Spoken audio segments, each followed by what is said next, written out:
Hey, Mallory, thanks for spending time with me today. How are you? Doing good. How about you? Not bad.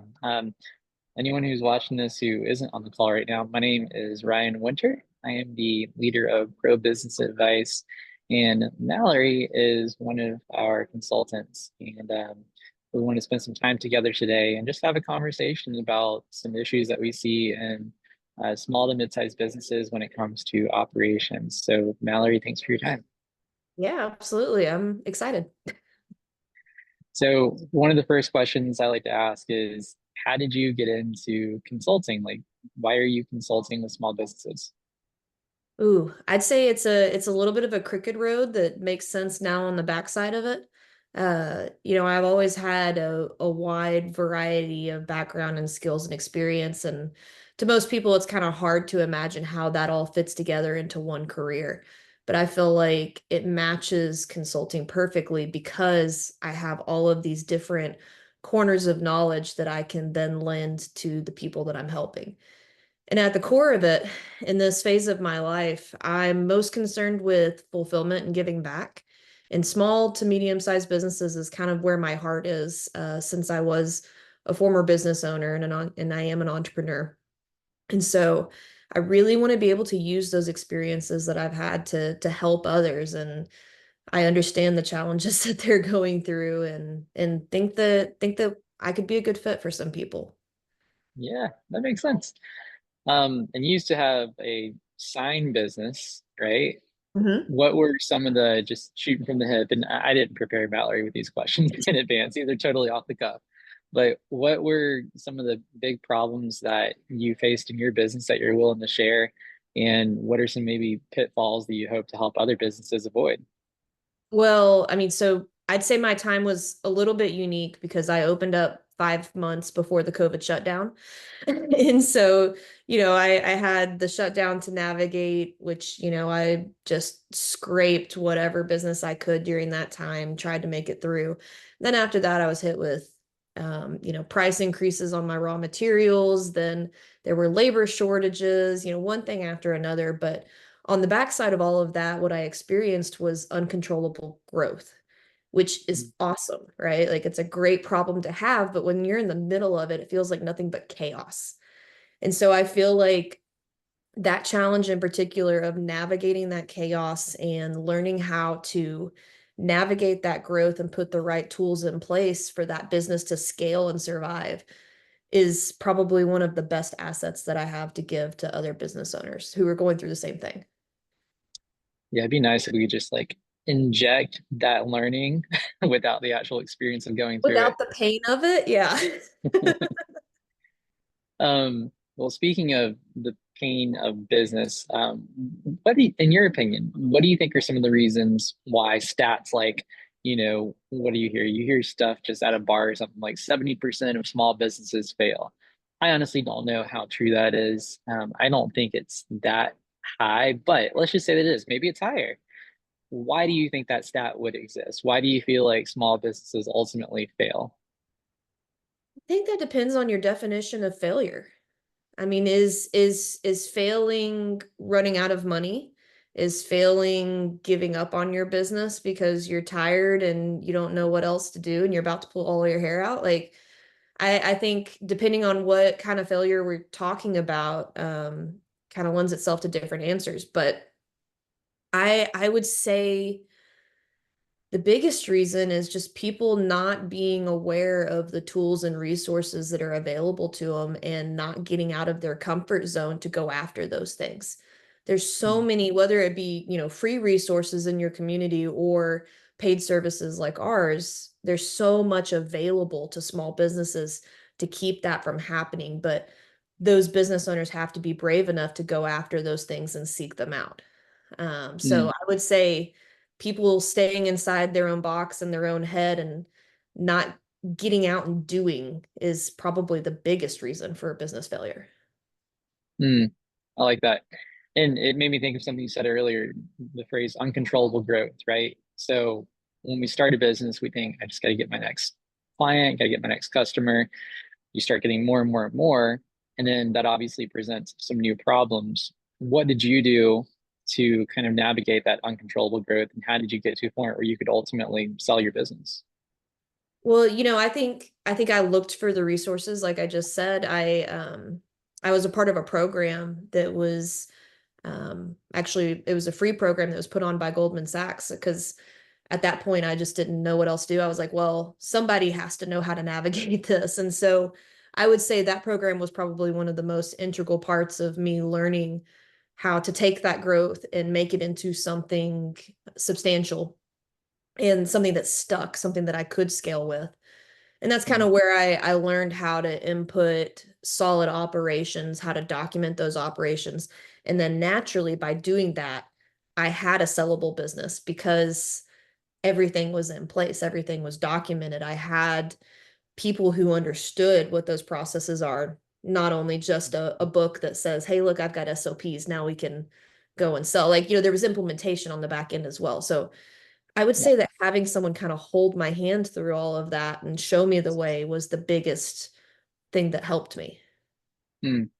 So I have different experience. I mean, I do operations consulting. You're doing operations consulting. We could probably talk a lot about the all the reasons why our role exists. I'm curious from your perspective, what are some of the reasons why somebody would hire an operations consultant or fractional chief operating officer, which is what we present ourselves as? I think for the market that we operate within, the small to medium sized business market, these organizations don't always need a full-time COO, nor, I mean, sometimes they don't want them. A lot of times the CEOs, the business owners wear all the hats. And that's one of the benefits of being the owner of a business is you get to wear the hats, you get to do the fun things. But during that uncontrollable growth and that time of scaling, it can be overwhelming to have all of those hats. So I think where we come in is you get to hand the hat off, this one hat, to someone who is dedicated to it, but you're not necessarily ready to hire on a full team of, a board to fit Mm, fit those needs. And you just take a little bit of chaos off of that plate just for a couple years until you mm, can get those processes in place. You can get the chaos under control mm, and you can kind of assume the hats that you want to assume at that point. Maybe it's more, maybe it's less time, but I think that's what I think that's where we really come in is just giving the business owners a peace of mind when they don't really want to give up stake in the ownership and the control of their business. yeah, that makes a lot of sense. A couple more questions here for you, then I'll let you go. So, if somebody was thinking about maybe working with a fractional chief operating officer or just hiring someone to lead their operations in general, what are some of the kind of checklist items that they should be considering to determine if that's a good move or not?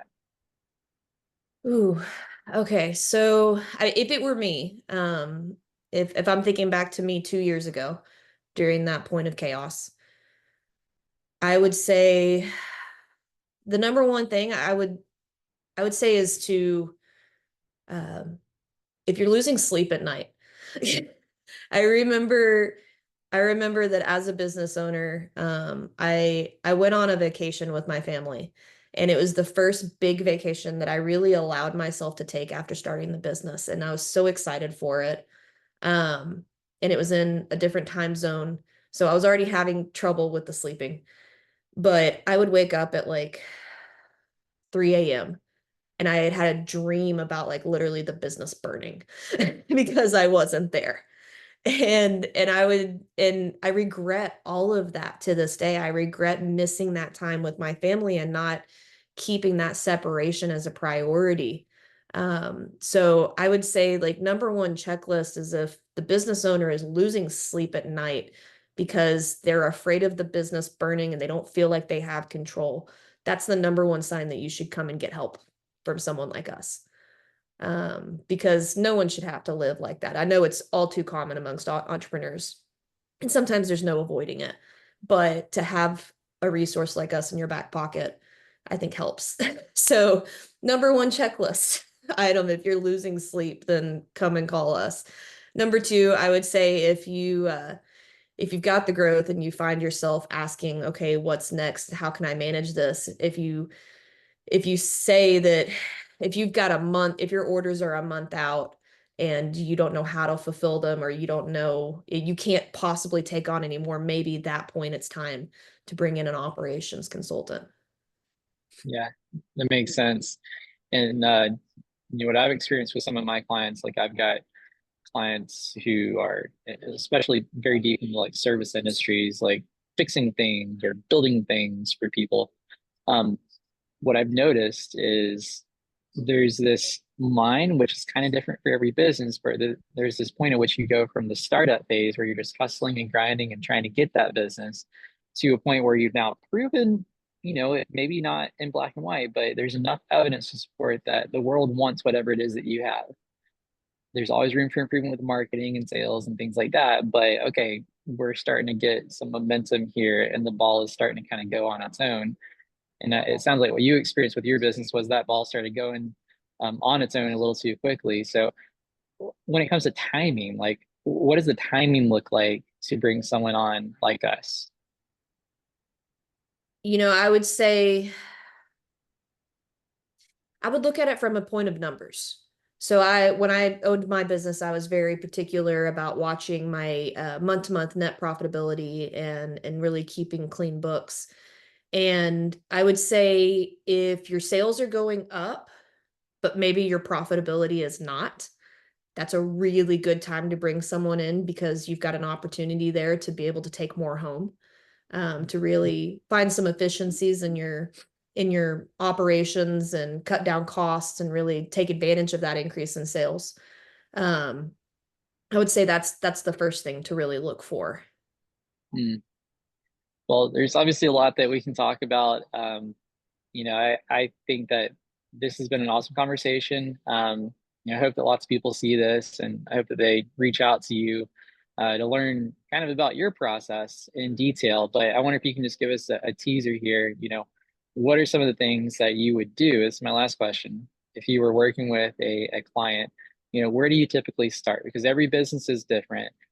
How do you kind of guarantee some amount of success early on?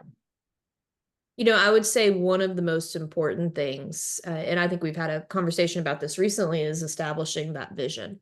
So I think the starting point for any consultant relationship is to work with that business owner to create the vision of where they think they are now, where they think they're going.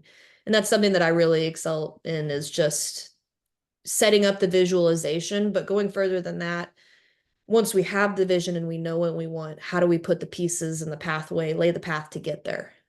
And Mm. so that's what I would say is like just looking forward, starting to work with clients is, how can we get you what you want? How can we lay the path to get there? And then how do we execute on it?